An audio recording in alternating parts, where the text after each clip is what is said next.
He is kicked out of the hero's party for being useless, but it turns out he has SSS-ranked skills in everything, aside from fighting. Kurt is a 15-year-old boy from a village hidden deep within the mountains, a place so remote that no one has ever heard of it. Ever since he was a child, he dreamt of becoming an adventurer. So, with hope in his heart, he traveled to the city and managed to join an S-rank adventure party, but only as their errand boy. While the other members of the party fought against powerful monsters, Kurt would get knocked out before the battle even began. Despite this, he took great pride in being part of a party hailed as heroes by the world. That pride shattered one day when the party members told him that he was fired. Kurt was aghast to hear this shocking news and asked what he had done wrong. The party leader coldly told him that he hadn't done anything at all, and that was precisely the problem. According to the laws of the world, a party can only have 4 members, and they needed to make room for a high-ranking mage who could actually contribute. Kurt pleaded with the leader to let him stay, only to be kicked in the stomach and knocked out. When he regained consciousness, he realized he was living the cliché story of the loser who gets thrown out of the hero's party. Luckily, Kurt didn't spend time whining about it. He immediately headed to the next city and visited a temp agency to look for a job. As soon as he entered the building, he was greeted by an overly excited receptionist who jumped into interviewing him for employment. She was surprised to learn that he had just been fired from the party that had recently been promoted to SS rank. Kurt became depressed talking about it, but the receptionist quickly tried to cheer him up, saying it would actually look great on his resume. She then took him for an aptitude test to check for any hidden skills, but all his combat-oriented scores came back as G rank. This disheartened Kurt even more. The receptionist informed him that the specialist who could test his non-combat skills would return next week. Kurt meekly admitted that he was flat broke. Feeling sympathetic, the receptionist decided to give him another chance. She asked him to lift a sandbag lying in the corner. As Kurt picked it up, he felt it sucking in his mana and becoming incredibly heavy. The receptionist quickly told him to drop it. Seeing that he had basic strength and fitness, she suggested he try construction work to earn some money. Grateful, Kurt accepted the offer. At the construction site, a grumpy man glanced at Kurt's resume and then skeptically at his thin, twink-like body before reluctantly agreeing to hire him due to severe understaffing. He told Kurt that his task was to mix cement and repair the city walls, and if he couldn't use up half a barrel of cement in 3 hours, he'd be fired. Without waiting for questions, the man left. Remembering how things were done in his village, Kurt decided to enhance the cement with magic to make it stronger. 3 hours later, when the grumpy foreman returned, he was stunned to see that Kurt had already plastered 30% of the wall and used up all the cement. He couldn't believe a noob had accomplished so much in so little time. Mistaking the shock for anger, Kurt immediately apologized, but the man told him to keep working as long as he wanted, and even handed over his entire purse to Kurt. He promised to send the remaining payment to the temp agency within 3 days. Kurt went on to single-handedly plaster half the city wall, causing panic among the other workers. The foreman, noticing the chaos,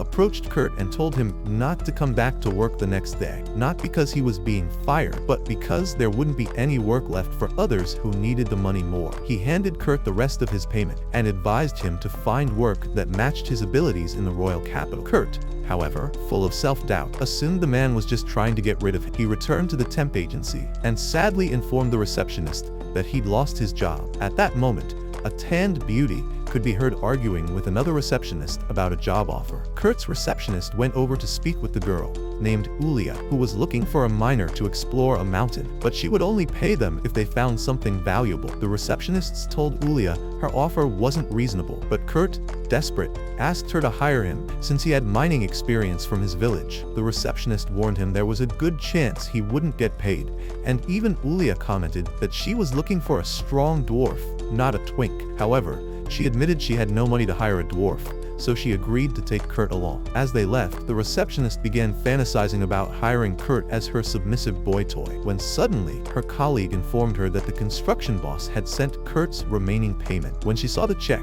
200 gold coins, she was flabbergasted and tripped over the sandbags. Her colleague helped her up, telling her the sandbags were special devices used to measure magical capacity and could only be activated by those on the level of royal mages. She tried moving them again, but they didn't react to her at all, making her wonder just how powerful Kurt really was. Meanwhile, Ulia took Kurt to her base on the mountain and informed him that they would be sleeping in the same tent that night. Kurt got flustered, worried he wouldn't be able to control himself around such a cute girl. Ulia lost her cool when she heard him call her cute. He was the first guy to ever say that to her. After teasing him for trying to butter her up, she gave him dinner, a single boiled potato. Yet to Kurt, it was delicious. It had been a long time since someone else had cooked for him. That night, as they slept in the same tent, Kurt felt his sword rising when he saw Ulya sleeping defenselessly. Being a gentleman and a bit of a wuss, he went outside to rub a quick one out and ended up sleeping there. Unbeknownst to him, Ulya had been testing him to see if he was better than a bear. His gentlemanly behavior and cute looks stirred something in her. The next morning,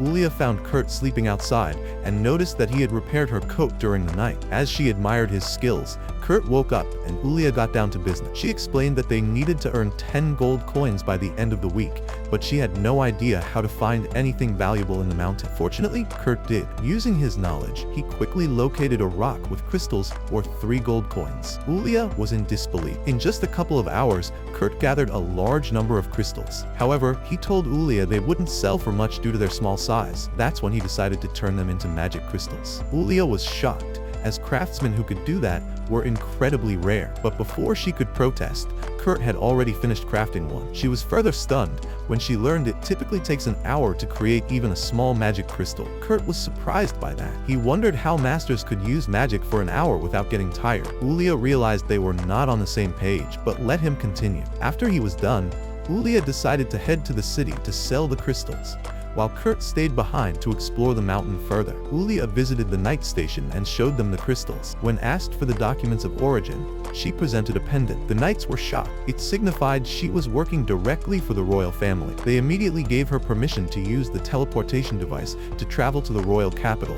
unaware that she no longer held that position. Upon arriving in the capital, Ulya visited her friend Mimiko to sell the crystals. Initially, Mimiko claimed they weren't worth much since they weren't glowing, but after a closer look, she offered to buy one for 10 gold coins. Ulya was stunned. Mimiko explained that the crystals contained 10 times more mana than usual, and they didn't glow because they weren't leaking any. When Ulya revealed she had 49 more, Mimiko bought all of them immediately. After sealing the deal, Mimiko asked about the creator of the crystals. Ulya refused to reveal Kurt's identity without his permission. Even when Mimiko, the royal court mage, tried to command her, she stood her ground. In the end, Mimiko asked her to make sure the craftsman didn't leave the country, and to inform him that he could receive a noble rank and the position of a court mage if he agreed to serve the kingdom. Ulya agreed and left the shop in a panic. She returned to the city the next morning and rushed to the temp agency to ask about Kurt.